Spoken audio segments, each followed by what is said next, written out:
This Saturday there will be a video from me and Mr. Parkin on the British Fish channel where I'll be explaining our future and what videos you can catch me on, videos you can catch Mr. Parkin on, and what videos you'll catch us both together. So make sure you tune into that if you want to see the future of the British Fist. And TNA opens up with none other than the Hulkster himself, who says that last week there must have been an act of God of why he did not bring down the almighty hammer to Bully Ray's head, to put an end to him, to put an end to the Aces&Eights. Because he's sick and tired of what the Aces&Eights are doing and what they put him through. But there was someone else that felt the exact same way, and that was none other than Jeff Bloody Hardy. And he comes out promising that at the end of Bound for Glory series, he will capture the World Heavyweight Championship. He will take it away from Bully Ray. But in this series, there are other wrestlers who are going to disagree with Jeff Hardy. And one of those wrestlers just happened to be the one who was chasing the tag team gold, Bobby Roode. Bobby Roode says he's going to become the second time Bound for Glory series winner, prevent other wrestlers like Jeff Hardy from winning the series, and they basically leads down to Hulk Hogan announcing that next week's open fight night, and between both men the audience are going to get to choose which of the two are going to be able to choose who gets to call out who first. I don't really get what was going on, because obviously any wrestler should be able to open the show and call out whoever they want. But Bobby Roode says, if I get the votes, I'm going to be calling out you, Jeff Hardy. And for some reason, this brings out Bully Ray with Garrett and Briscoe. They do a bit of trash talking before getting into the ring to attack Bobby Roode and Jeff Hardy, only for Jeff Hardy and Bobby Roode to overpower Briscoe and Garrett, and then Bobby Roode quite smartly takes out Jeff Hardy from behind to end the segment. Okay, this gave us hype for next week, open fight night, which was good for an opener, and it does more for the Bound for Glory series. So not a bad opener, but using Hulk Hogan again, really TNA. And the first match of the night was a Bound for Glory series tag team qualifying match between James Storm and Gunner versus Kazarian and Daniels. So this match, as they're all going to be against each other later on anyway, they thought of the idea of doing 2 versus 2. Okay, but I'm not going to talk too much about this match because I'll explain later in the night. But it goes down like this. After Daniels takes out Gunner and it eventually takes out James Storm with the tag team championships, Kazarian gets the pin on James Storm, allowing them to qualify for the Bound for Glory series. And the next match held one, if not two, surprises. We had the returning Crimson, who, as he pointed out, had not been seen for 12 months, not like we noticed Crimson, and he goes one-on-one against Joseph Park. And Crimson, who we've not seen for 12 months, ends up getting rolled up and beaten by Joseph Parks. So Joseph Parks now advances into the Bound for Glory series, and Crimson just goes back to doing nothing. Next is a knockout segment between Velvet Sky with a doctor's note and Mickie James. After Velvet Sky tells Mickie James to read the note, which basically says she's cleared to wrestle, Mickie James is a heel tactic and says, "Oh, well, this letter was yesterday and you're still injured today," and then takes her down, locks her up in a submission. And I guess when that is going to mean that somewhere down the line, between now and the next pay-per-view, Velvet Sky will get her rematch against Mickie James. All I'm going to say is that whatever TNA do to bring Mickie James up to be a top heel in the company, I'm all for it. Putting Mickie James up against Velvet Sky, with Velvet Sky being in some wrestling fans or most wrestling fans as a top face, and Mickie James going one-on-one against her, I'm looking forward to seeing how they continue to build up the heel Mickey James and the face Velvet Sky feud. Before going to the next match, there's one particular wrestler from this match that I would like to talk about, and that is none other than Matt Morgan.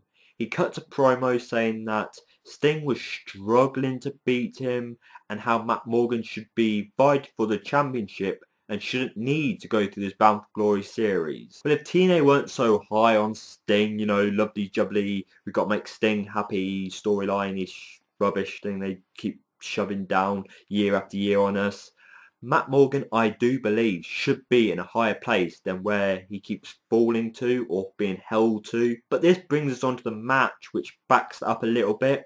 We have Matt Morgan versus Kenny King versus Magnus versus Rob Terry for a Bound for Glory series qualifying match.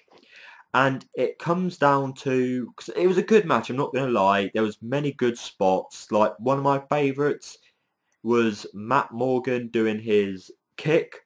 I do like Matt Morgan's kick. There's Magnus's elbow drop. There's Kenny King's twisted kick that he does. And Rob Terry, I just really don't care.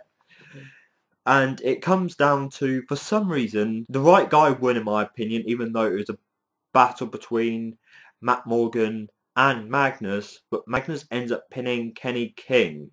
Kenny King being the guy who was once the X Division champion before losing it to Chris Sabin, and now he's the one who's getting pinned in a match that could have advanced him to the world title. I don't know how to feel about that. I would have had Magnus pin Rob Terry to protect Kenny King for whatever direction TNA move him in next. But I'm not going to complain. This was an okay match and gave us Magnus a push for the Bound for Glory series. Early in the night we had this moment hyped up, and that was Sting's future in TNA.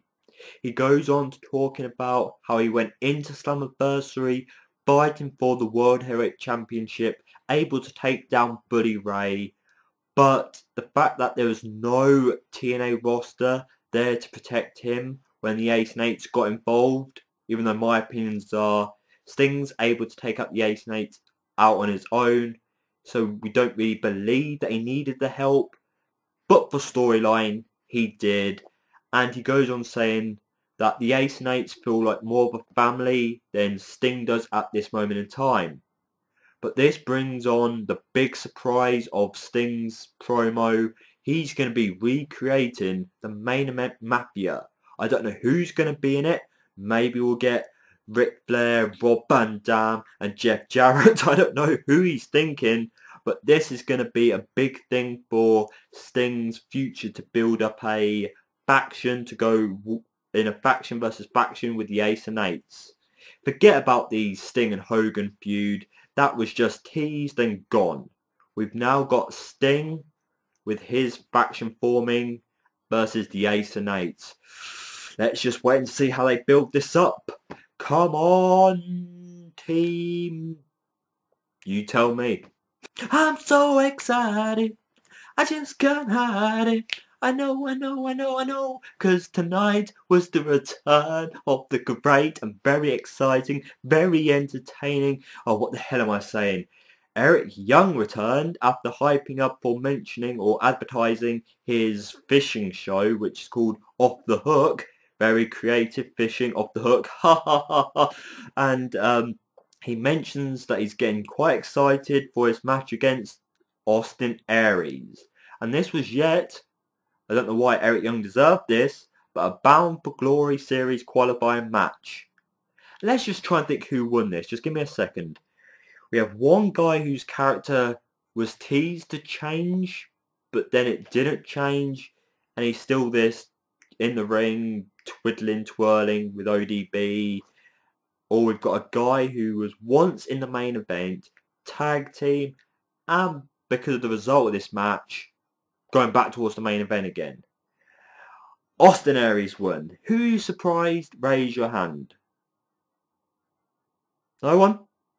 Before a battle royal where every Aces&Eights member are fighting for a place to be in the Bound for Glory series, Buddy Ray has a prep talk of how the match should go, and the match doesn't go down exactly the way they planned before the match, because it starts going a bit, you know, they're going to fight, but then Anderson starts shooting, playfully, entertainingly, eliminating them all. But for some reason, Knox, you know, the guy that's done nothing like Taz, he doesn't get anything big in the Aces&Eights.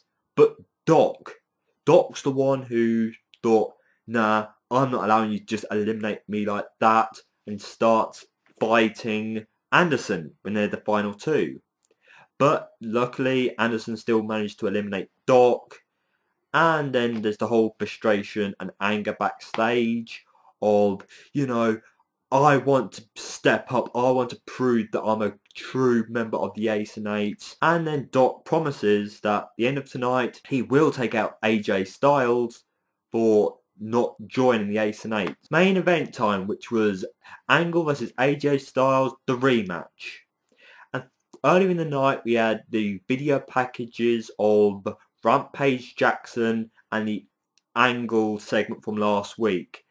And that is a big thing for the fans who know a lot about Rampage Jackson, going against one of the big stars in the wrestling world, Kurt Angle. So I expect this to be a big built thing, and I'm looking forward to seeing when these two eventually fight. In this match, we had Kurt Angle and AJ Styles putting on yet another great match, but as the Aces&Eights kept their promise, coming down to try and attack AJ Styles / Kurt Angle, AJ Styles takes advantage of this, rolls up Kurt Angle for the 1, 2, 3. So instead of giving AJ Styles a strong win over Kurt Angle, because he did not get it at Slammiversary, they used the Aces&Eights to make AJ get a roll up on Angle. If this is just so these two can wrestle again before AJ Styles gets a better win or pinfall over Kurt Angle, I'll be all for it. I'm hoping that's the way they go, because I think AJ Styles should be getting a good clean win over Kurt Angle, especially with this new character. But as AJ Styles leaves, the Aces&Eights, instead of choosing to go after AJ Styles like they promised backstage, Angle gets the beatdown.